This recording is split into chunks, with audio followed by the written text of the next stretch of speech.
প্রিয় শিক্ষার্থীবৃন্দ, দৌলতপুর কলেজ বেশ কিছুদিন ধরেই এই করোনা কালে অনলাইনে তোমাদের ক্লাস নেওয়া শুরু করেছে।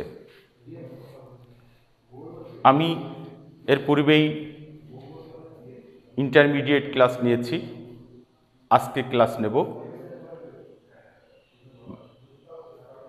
বাংলা অনার্স চতুর্থ বর্ষের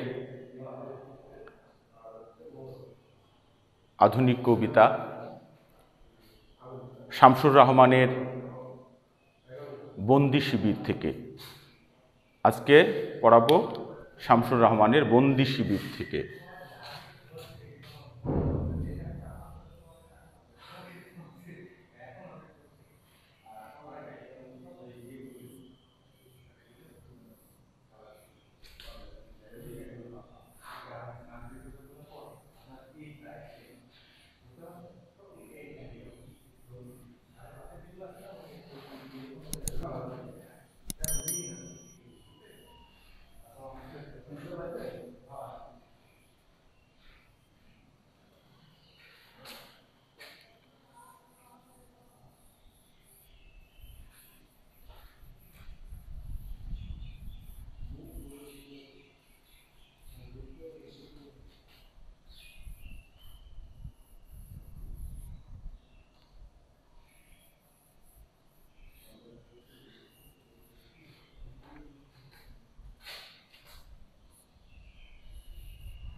আমরা তাহলে আজকে পড়া শুরু করছি শামসুর রহমানের বন্দি শিবির থেকে। শামসুর রহমান জন্মগ্রহণ করেন 1929 খ্রিস্টাব্দের 23শে অক্টোবর ঢাকার মাহুতটুলিতে। তিনি ঢাকাতেই লেখাপড়া করেন। পুরান ঢাকার স্কুল থেকে মাধ্যমিক, ইন্টারমিডিয়েট কলেজ থেকে উচ্চ মাধ্যমিক, তারপরে ঢাকা বিশ্ববিদ্যালয়ে ইংরেজি সাহিত্যে তিনি 3 বছর অধ্যয়ন করেন, কিন্তু শেষ পর্যন্ত পরীক্ষা দেননি। সাধারণভাবে বিএ পাশ করেন। পরবর্তীতে বিএ পাশ করে আবারও ঢাকা বিশ্ববিদ্যালয়ে তিনি স্নাতকোত্তরে ভর্তি হয়ে পূর্বভাগ এমএ পূর্বভাগ পরীক্ষায় তিনি কৃতিত্বের সাথেই দ্বিতীয় বিভাগে দ্বিতীয় হয়ে উত্তীর্ণ হন, কিন্তু শেষ পর্বে পরীক্ষা দেননি। স্নাতকোত্তর যে চূড়ান্ত পরীক্ষা, সেই পরীক্ষায় অংশগ্রহণ করেননি। কবিরা এরকম একটু বাউন্ডুলে স্বভাবের হয়। শামসুর রহমান তেমনটি ছিলেন। আমরা অনার্সে পড়াবো শামসুর রহমানের বন্দি শিবির থেকে। আমরা তো 9-10 ক্লাস দিচ্ছি না, সম্মান শ্রেণীর, তাও আবার চতুর্থ বর্ষের ক্লাস। এই ক্লাসে শুধু বন্দি শিবিরের এই কবিতা কি বলছে, মূল বক্তব্য কি, এটা জানলেই কিন্তু অনার্সের শিক্ষার্থীর জ্ঞানের যে পরিপূর্ণতাটা সেটা আসে না।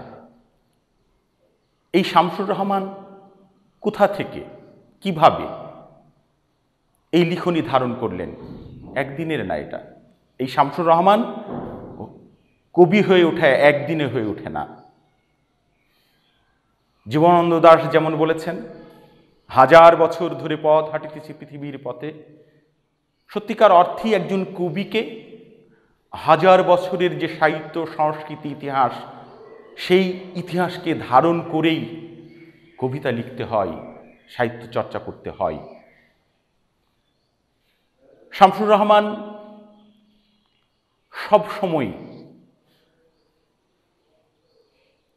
জাতীয় যে কোনো সংকট মুহূর্তকে তাঁর কবিতায় মূর্ত করে তুলেছেন।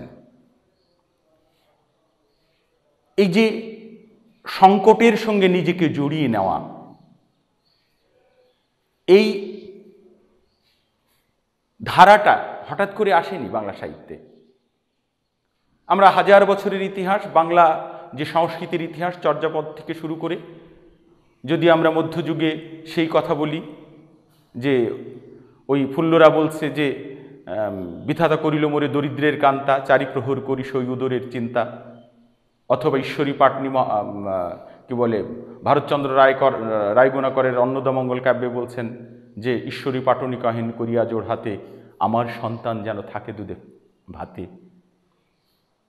আমরা ভারত মহাদেশে যতই এইরকম একটি ঐতিহ্যের কথা শুনি, পুকুর ভরা মাছ, গোয়াল ভরা ধান, গোয়াল ভরা গরু, গোলা ভরা ধান, এই সমৃদ্ধির ইতিহাস সকল মানুষের না। একটি শ্রেণী সবসময় দারিদ্র্যের সঙ্গে সংগ্রাম করেছে। এই সংগ্রামী মানুষের জীবনচিত্র সাহিত্যে উঠে এসছে। আর একজন সাহিত্যিককে সবসময় সাহিত্যের খাতিরে হলেও মানবতার পক্ষে থাকতে হয়। সেই মানবতার জয়গান আমরা মধ্যযুগেই শুনেছি, সবার উপরে মানুষ সত্য, তাহার উপরে নাই, চণ্ডীদাস বলেছেন। এইভাবে একদিকে মানুষের দারিদ্র্য আর একদিকে মানুষ হয়ে ওঠা, সবার উপরে মানুষকে ভাবা, আমাদের ধর্মীয় যে বিভেদ, বর্ণ বিভেদ, যে অর্থনৈতিক যে বিভেদ, এই সমস্ত বিভেদের ঊর্ধ্বে উঠে মানুষকে মানুষ ভাবা, এই ভাবনাটা বেশি করে এসছে কিন্তু আমরা দেখব কল্লোল যুগের কবিদের মধ্যে। আমরা এর আগে পেয়েছি দেশের প্রতি ভালোবাসা, মানুষের প্রতি ভালোবাসা কিছুটা পেয়েছি, অবশ্যই আমরা বলবো যে সেই ধারাবাহিকতা আমার আছে।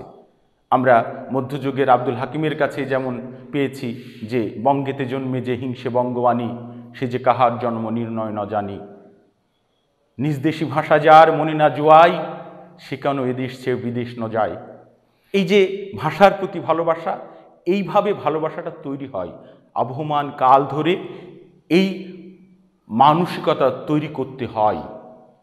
এই যে বন্দি শিবির থেকে আমরা শামসুর রহমানের মধ্যে যে দেশপ্রেম, যে মানবতা, যে অসাম্প্রদায়িক চেতনা, এগুলো পেয়েছি, এটা কিন্তু এই ধারাবাহিক এই সাহিত্যের উত্তরাধিকারীর চেতনা থেকে প্রাপ্ত।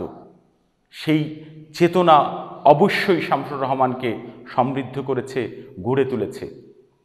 সেই চেতনায় ধারাবাহিকতায় মাইকেল মধুসূদন দত্তকে পাই যে জন্মভূমি রক্ষা হেতু কে ডরে মরিতে, যে ডরে ভীরু মূঢ় শতধিক্তারে।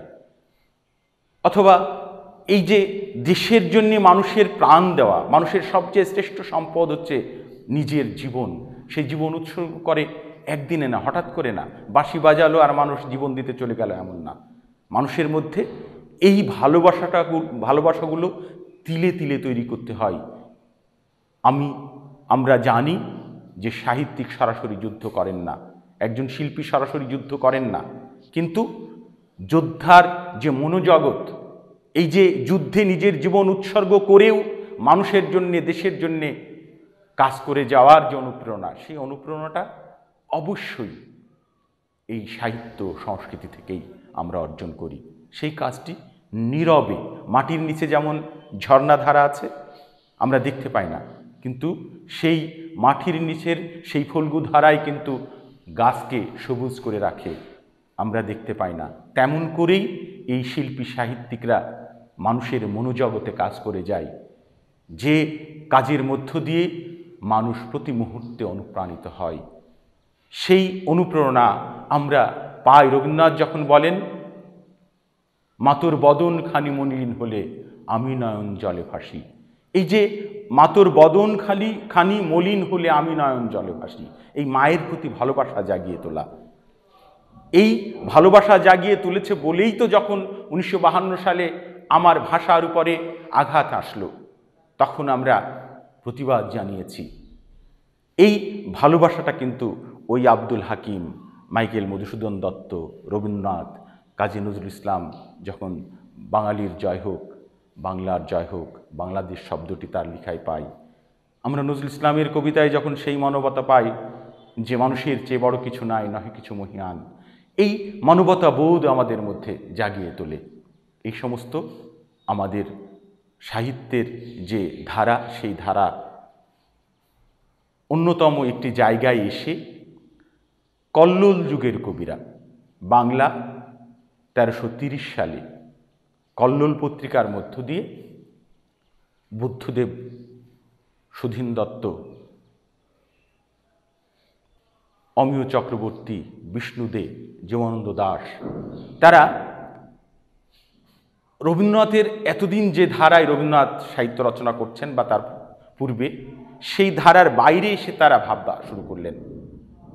তাদের মধ্যে এই স্লোগান, তারা এই ভাবনাটা আমাদের সামনে উপস্থাপন করলেন যে আমাদের জীবন যেখানে প্রতি মুহূর্তে নানা ঘাত প্রতিঘাতে রক্তাক্ত হচ্ছে, সেখানে সাহিত্যে আমরা সুর ও ছন্দের গান শুনতে চাইনি, আমাদের এই বাস্তব জীবনের প্রতিচ্ছবি সাহিত্যে দেখতে চাই। সেই কল্লোল যুগের কবিদের প্রভাব যথেষ্ট পরিমাণ এই শামসুর রহমানের প্রথম দিকের কবিতায় আমরা পাই। এই জীবনানন্দ দাশ, বুদ্ধদেব বসু, সুধীন দত্ত, বিষ্ণুদে, তাদের প্রভাব যথেষ্টই শামসুর রহমানের লেখনীর মধ্যে পড়েছে। আর এই যে জীবন ঘনিষ্ঠ সাহিত্য বিনির্মাণের যে স্লোগান এই কল্লোল যুগের কবিদের, সেই ভাবনাটা দারুণভাবে প্রভাবিত করেছে শামসুর রহমানের লিখনীতে। আমরা কবি শামসুর রহমানের যদি একটু জীবনীর দিকে তাকাই, তাহলে আমরা তার বাবা মুখলিছুর রহমান, মা আমেনা বেগম, তারপরে তার কর্মজীবন শুরু হয় 1957 সালে দি মর্নিং নিউজ, তারপরে বেতার বিভাগে প্রযোজনার কাজ করেছেন। 64 সাল থেকে প্রধানত যে কাজটি করেছেন, দৈনিক পাকিস্তান নিউজ এই পত্রিকার সহ সম্পাদক হিসেবে 1977 সাল পর্যন্ত এই কাজটি তিনি করে গেছেন। তারপরে 77 সালের পরে তিনি দৈনিক বাংলা এবং সাপ্তাহিক বিচিত্রার সম্পাদক হিসেবে দায়িত্ব পালন করেন। শামসুর রহমান প্রথম থেকেই যে এদেশের মানুষের জাতীয় জীবনের যে সংকট, সেই সংকটের সঙ্গে নিজেকে একীভূত করেছেন। 1953 সালে যখন হাসান হাফিজুর রহমান 21 সাহিত্য সংকলন প্রকাশ করলেন, সেখানে তিনি লিখনী দিয়ে তার যাত্রা শুরু করেন। আমরা নানা সময়ে যে সংকটগুলো এসছে, সেই সংকটের সঙ্গে তিনি নিজেকে সম্পৃক্ত করেছেন। স্মরণ করার মতো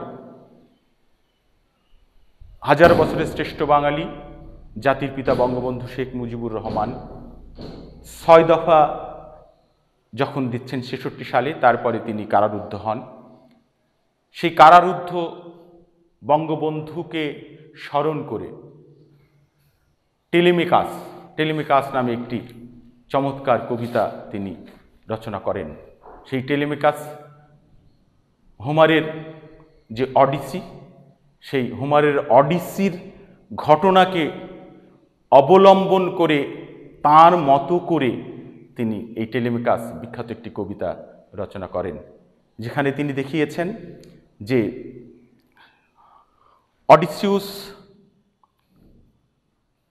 ইথাকা নগর থেকে বিতাড়িত হন, সমুদ্রে যান, সমুদ্রে ভেসে বেড়ান।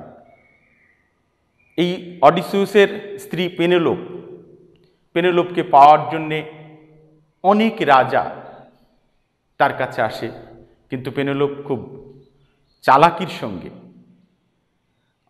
বলেন যে আমি যে কাপড়টি বুনচ্ছি সেই কাপড়টি বুননো শেষ হলে আমি স্বয়ংবর সবাই বসব। এতে সবাই আশ্বস্ত থাকে, কিন্তু এই পেনেলোপ প্রতিদিন যতখানি কাপড় বুনোই রাত্রে আবার সেটা খুলে ফেলে, এইভাবে কালক্ষেপণ করে।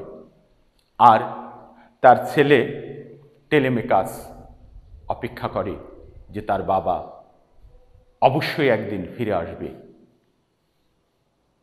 এ যেন শামসুর রহমানও টেলিমেকাস হয়ে বঙ্গবন্ধু শেখ মুজিবুর রহমানের জন্য অপেক্ষা করছেন যে বঙ্গবন্ধু শেখ মুজিবুর রহমান অবশ্যই ঢাকাকে মুক্ত করবে, এদেশকে মুক্ত করবে। এই আকাঙ্ক্ষা এই কবিতার মধ্য দিয়ে চমৎকারভাবে ফুটে উঠেছে। আমরা 1967 সালে যখন তথ্যমন্ত্রী এদেশে রবীন্দ্রসঙ্গীত বাতিল করেন, রেডিওতে প্রচার করা যাবে না বলে ঘোষণা দেন, তখন এদেশের বুদ্ধিজীবীরা প্রতিবাদ জানান। সেই প্রতিবাদের একজন শামসুর রহমান। 68 সালে আইয়ুব খান যখন পাকিস্তানের পুরো ভাষাটাকে রোমান হরফে, একই হরফে লিখবার প্রস্তাব করেন, তখন তিনি প্রতিবাদ জানিয়েছেন। প্রতিবাদ জানিয়ে চমৎকার একটি কবিতা লিখেছেন, প্রতিবাদ জানিয়েছেন, বর্ণমালা আমার দুঃখিনী বর্ণমালা। সেখানে প্রতিবাদের সাথে বলেছেন যে 52 সালে যে গৌরব উজ্জ্বল আমাদের অর্জন, সেই গোলাপের একটি পাপড়িও কাউকে আমরা সরাতে দেব না। এই যে দৃঢ়তা, এই দৃঢ়তা তার কবিতার মধ্যে প্রকাশ করেছেন। এ বেলেল্লাপনা চলছে ভাষাকে নিয়ে, কিন্তু আই বর্ণমালা আমার দুঃখিনী বর্ণমালা, আমরা এই বেলেল্লাপনাকে মেনে নেব না, এই প্রতিবাদ তার মধ্যে দেখেছি। 70 সালের যে সাইক্লোন, সেই সাইক্লোনে তিনি বিমর্ষ হয়েছেন, ব্যথিত হয়েছেন, তা নিয়ে কবিতা লিখেছেন। এইভাবে আমাদের জাতীয় সকল সংকটের সঙ্গে তিনি একীভূত হয়েছেন, তার কবিতায় মূর্ত হয়েছে।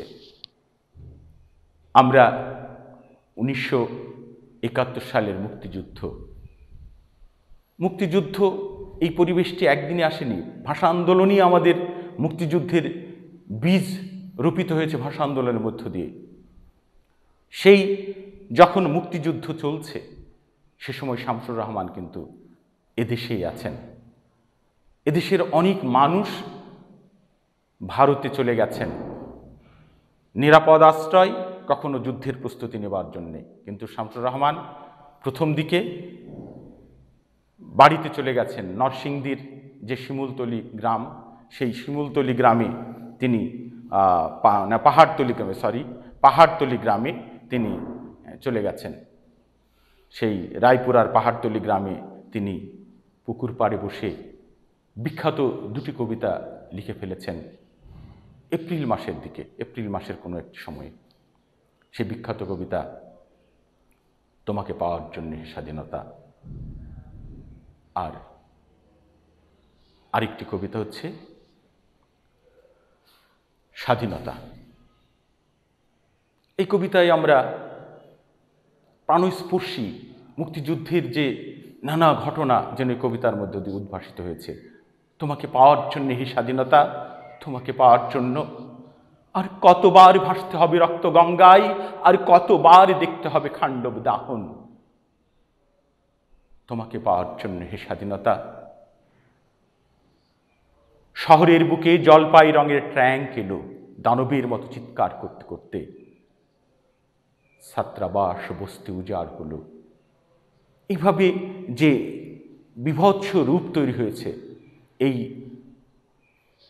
25শে মার্চ থেকে, সেই বিভৎসতা ফুটে উঠেছে এদেশের সাধারণ মানুষের অংশগ্রহণ। আমরা এই কবিতার মধ্য দিয়ে একটি সত্য উপলব্ধি করতে পারি যে দেশের মুক্তি সংগ্রামে কিন্তু সাধারণ মানুষ বেশি করে অংশগ্রহণ করেছে।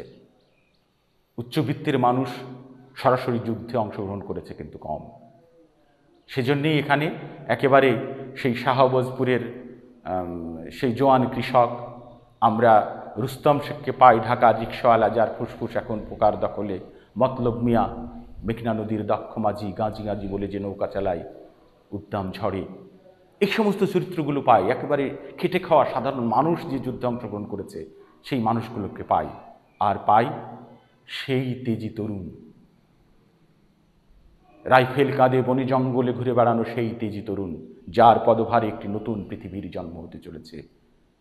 পৃথিবীর এক প্রান্ত থেকে অন্য প্রান্তে ঘোষণার ধ্বনি প্রতিধ্বনি তুলে নিশা নুড়িয়ে দামামা বাজিয়ে দিক বিদিক, এই বাংলায় তোমাকে আসতেই হবে হে স্বাধীনতা। এই যে আত্মবিশ্বাস যে তোমাকে আসতেই হবে, এই দৃঢ়তা তার এই কবিতার মধ্যে আমরা পাই। অথবা স্বাধীনতা, সেই স্বাধীনতা কবিতায় চমৎকার করে বলছেন, স্বাধীনতা তুমি রবি ঠাকুরের অজর কবিতা অবিনাশী গান, স্বাধীনতা তুমি কাজী নজরুল ঝাঁকড়া চুলের বাবরি দোলানো মহান পুরুষ সৃষ্টি সুখের উল্লাসে কাঁপা।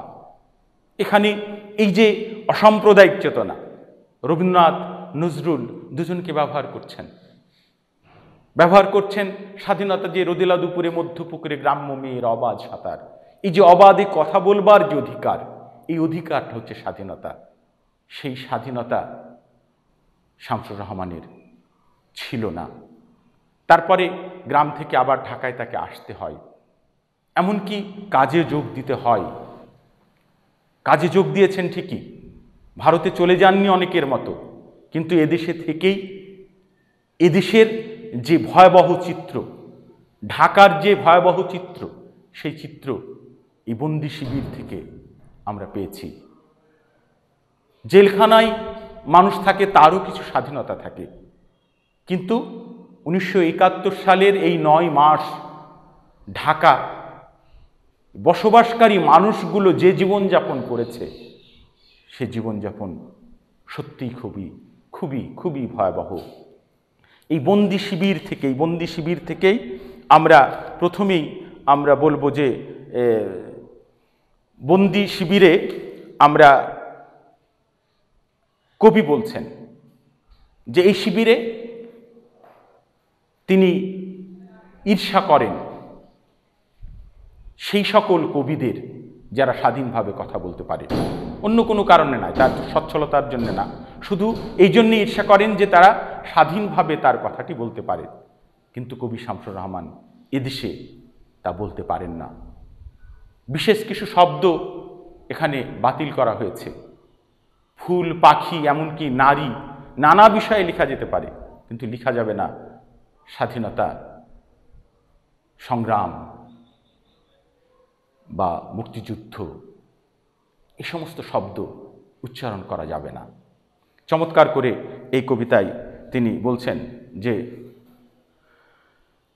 স্বাধীনতা নামক শব্দটি বাতিল হয়ে গেছে বাংলায়, অথচ জানে না ওরা কেউ গাছের পাতায়, ফুটপাতে, পাখির পালকে কিংবা নারীর দুচোখে, পথের ধুলায় বস্তির দুরন্ত ছেলেটির হাতের মুঠোয় সর্বদা দেখে জলে স্বাধীনতা নামক শব্দটি। এইভাবে বন্দি শিবিরের অনেক কবিতায় কবির এই যে এদেশে আছেন অথচ স্বাধীনভাবে কথা বলতে পারছেন না, পথের কুকুরের সঙ্গে নিজেকে তুলনা করেছেন যে পথের কুকুরের স্বাধীনতা আছে, যখন ট্র্যাঙ্ক যায় তখন কুকুর ঘেউ ঘেউ করতে পারে, কিন্তু কবিকে এত বাড়িতেও নিস্তব্ধ থাকতে হয় যে টিকটিকি শব্দ করলেও যেন ভয় পেয়ে যায়, এই বুঝি দরজায় নক করবে, অর্থাৎ মৃত্যু এত কাছাকাছি। অথবা প্রাত্যহিক কবিতায় তিনি দেখিয়েছেন যে পাকিস্তানি হানাদার বাহিনী এদেশের মানুষের উপর নির্মম অত্যাচার চালাচ্ছে সত্য, কিন্তু তারা যত না ক্ষতি করছে তার চেয়েও বেশি ক্ষতি করেছে এদেশের দালালরা, রাজাকার, আল বদর, আল শামস নামে নানা সংগঠন গড়ে তুলে পাকিস্তানি হানাদার বাহিনীকে যেভাবে সহযোগিতা করেছে, তারা দেখিয়ে দিয়েছে যা নির্মমভাবে এদেশের মানুষকে হত্যা করেছে, নির্মমভাবে এদেশের নারীদের উপরে অত্যাচার চালিয়েছে, এদেশের মানুষ হয়ে, সেই নির্মমতা তাকে ব্যথিত করেছে। সেই নির্মমতার কেউ কেউ জয়গান গিয়েছে, তুমুল গাইছে গুণ কেউ কেউ কুণ্ঠাহীন খুনি সরকারের। কেউ কেউ ইসলামী বুলি ঝেড়ে তৌফা বুলবুল হতে চায় মৃতের বাগানে। অলিতে গলিতে দলে মোহাম্মদী বেগ ফেরে, ঝলসিত নাঙ্গা তলোয়ার, নেপথ্যে মির্জাফর বঙ্কিম গোপের নিচে মুস্কি হাসে। অর্থাৎ এদেশের মানুষরা ওদের সহযোগিতা করেছে, মুস্কি হেসেছে, অত্যাচার করেছে, তা ব্যথিত করেছে শামসুর রহমানকে। উদ্ধার কবিতায় তিনি যেমন বলছেন যে উদ্ধার একেবারে শান্তিপ্রিয় মানুষ, সে কিছুই চায় না, সে শান্তিতে বসবাস করতে চায়, একেবারেই শান্তিতে থাকতে চায়, শান্তিপ্রিয় মানুষ। সেই শান্তিপ্রিয় মানুষ পাকিস্তানি শাসক গোষ্ঠীর নির্মম অত্যাচারে জর্জরিত হয়ে একটি সময় ওই শান্তিপ্রিয় মানুষটি একেবারে গলির যে কোনো ছেলেটিকে জিজ্ঞেস করলে তারাও তখন বলেছে একমাত্র উদ্ধারের পথ যুদ্ধ। এইভাবে দেখব যে শান্তিপ্রিয় মানুষও কিভাবে এই অন্যায় দেখে দেখে যুদ্ধের জন্য প্রস্তুতি নিয়েছে। তার অন্যতম একটি কবিতা হচ্ছে বন্দি শিবিরের তুমি বলেছিলে। তুমি বলেছিলে এই কবিতায় যে নির্মম অত্যাচার হয়েছে তার চিত্র আছে। নবজাতককে বুকে নিয়ে উদ্ভ্রান্ত জননী বন পোড়া হরিণীর মতো যাচ্ছে ছুটে। তুমি বলেছিলে আমাকে বাঁচাও, এই বর্বর আগুন থেকে আমাকে বাঁচাও, আমাকে লুকিয়ে ফেলো চোখের পাতায়। এইভাবে যে নির্মম অত্যাচার, সেই অত্যাচারের চিত্র নানা কবিতায়। বন্দি শিবিরের মধ্যে একটি জিনিস বারবারই দেখব যে একেবারে ওই বন্দি দশা, তিনি বাড়িতে আছেন, সেই বাড়িতেও নিরাপত্তা নেই। সেই বাড়ির একটা ছোট্ট বাড়িতে তার ইচ্ছে যে তার ছোট্ট টেবিল, সেই ছোট্ট একটি শোয়ার চৌকি, তার উপরে নিরাপদে সে লিখবে, থাকবে, কিন্তু সেই নিরাপত্তা, সেটুকু নিরাপত্তাও তার ছিল না। প্রতি মুহূর্তেই মৃত্যুকে সঙ্গী করে তাকে থাকতে হয়েছে। তবুও তিনি বলেছেন তবুও আমি যাব না। অন্য দেশে চলে গেছে অনেকেই, কিন্তু শামসুর রহমান দৃঢ়তার সঙ্গে বলছেন যে এই মৃত্যুকে সঙ্গী করে যারা এখানে আছে তাদের সঙ্গেই আমি থাকব। তার অন্যতম কবিতা গেরিলা। গেরিলায় আমরা দেখব যে মানুষের কৌতূহল যে গেরিলা কেমন, নাম শুনেছে গেরিলা। তোমরা যদি হুমায়ুন আহমেদের আগুনের পরশমণি দেখো, দেখবে সেখানে যে গেরিলা কত গুরুত্বপূর্ণ ভূমিকা পালন করেছে, কিভাবে পাকিস্তানি সেনাবাহিনীকে সবসময় আতঙ্কের মধ্যে রেখেছে। সেই গেরিলা যোদ্ধাদের ভূমিকা অবিস্মরণীয়। সেই গেরিলার নানা মানুষের মধ্যে যে কেমন, তার মাথায় কি জট আছে, সে কি এরকম, নানাভাবে তার কল্পনা। আর পাকিস্তানি হানাদার বাহিনী তো তাকে খুঁজে বেড়ায় আকাশ পাতাল, যেখানে পাবে, পাতালের নিচে পেলেও মনে হয় পাতাল খুঁড়ে তাকে বের করবে। কিন্তু সেই গেরিলারাই, সেই শামসুর রহমানের গেরিলাদের ব্যাপারে তার চমৎকার অভিব্যক্তি যে তুমি আর ভবিষ্যৎ যাচ্ছ হাত ধরে পরস্পর, সর্বত্র তোমার পদধ্বনি শুনি দুঃখ তাড়ানিয়া, তুমি তো আমার ভাই, হে নতুন সন্তান আমার। গেরিলাকে সেইভাবে সম্মান দিয়েছেন, সেই মর্যাদা দিয়েছেন, এই গেরিলার প্রতি সেই তার যে ভালোবাসা সেটা পাঠিয়েছেন। জনৈক পাঠান সৈনিক আরেকটি কবিতা। জনৈক পাঠান সৈনিকের মধ্যে আমরা দেখব যে জনৈক পাঠান সৈনিক এদেশে যুদ্ধ করতে এসছে, সাধারণ সিপাহী, সাধারণ সৈনিক। সে ক্যাপ্টেনের নির্দেশে এই যে মানুষের উপরে গুলি চালাচ্ছে, অসহায় মানুষের উপর, নিরস্ত্র মানুষের উপরে গুলি চালাচ্ছে, তার মধ্যে প্রতিক্রিয়া যে তার স্ত্রী তার ছেলে তো পড়ে আছে সেই পাকিস্তানে, সে যাদের বুকে গুলি চালাচ্ছে তাদেরকে সে নিজের শ্রেণীর ভেবেছে, ওই অফিসার তার শ্রেণীর না। এই কবিতার মধ্যে সূক্ষ্মভাবে শামসুর রহমানের একটি বোধ আমরা লক্ষ্য করি, সেটি হচ্ছে যে শ্রেণী সচেতনতা। এই সৈনিক এই যুদ্ধের মধ্যে দিয়ে তেমন কিছু পাবে না সেটা সে জানে, তার জীবনের এমন কোনো পরিবর্তন হবে না, কিন্তু ওই যে অসহায় মানুষটিকে মারছে, এই মারা মানুষটি হয়তোবা তার গোত্রের, তার মৃত্যুর পরে তাকে ওই শ্রেণীভুক্ত করা হবে, অফিসার শ্রেণীভুক্ত করা হবে না। চমৎকারভাবে এই সৈনিক কবিতার মধ্য দিয়ে এই পাকিস্তানি সৈনিকের মুখ দিয়ে এই যে শ্রেণী সচেতনতা, সেইটা শামসুর রহমান খুবই সুন্দর করে উপস্থাপন করেছেন। উদ্ধার কবিতা উদ্ধার করতে পারে কে? উদ্ধার করতে পারে একমাত্র এই মুক্তিযোদ্ধারা, সেই ব্যক্ত করেছেন। উদ্বাস্তু উদ্বাস্তু কবিতায় আমরা আগেই যা বললাম সেটা, যে যদিও যায়নি পরবাসে, পরবাসে যায়নি, এদেশে আছে। এদেশের যারা প্রতি মুহূর্তে বিষণ্ণ উদ্বাস্তু একজন ক্লান্ত মনে ধরে ঘুম, শুধু ঘুম, প্রতি মুহূর্তেই মৃত্যু তাড়া করে ফিরছে, তবু সে এই দেশ ছেড়ে অন্য কোথাও যেতে চান না। এরপরও এই যে এত দুর্বিষহ অবস্থায়, এরপরেও তিনি কোথাও যেতে চান না, এদেশেই থাকতে চান। গ্রামীণ গ্রামীণ এই কবিতায় আমরা দেখব যে গ্রামের যে সাদামাঠা মানুষগুলো কিভাবে, যারা কখনো রাজনীতি করেনি, মার্কস লেনিন পড়েনি, দাস ক্যাপিটাল পড়েনি, সেই গ্রামের সাধারণ মানুষও এই মুক্তি সংগ্রামে কীভাবে অংশগ্রহণ করেছে তার চমৎকার প্রকাশ ঘটেছে। এইভাবে আমরা শামসুর রহমানের এই বন্দি শিবির থেকে এই কবিতায় মধুদার স্মৃতি এসছে। তোমরা সবাই শুনে থাকবে যে ঢাকা বিশ্ববিদ্যালয়ের মধুর ক্যান্টিন, সেই মধুর ক্যান্টিন, সেই মধুদাকে 25শে মার্চ নির্মমভাবে হত্যা করা হয়।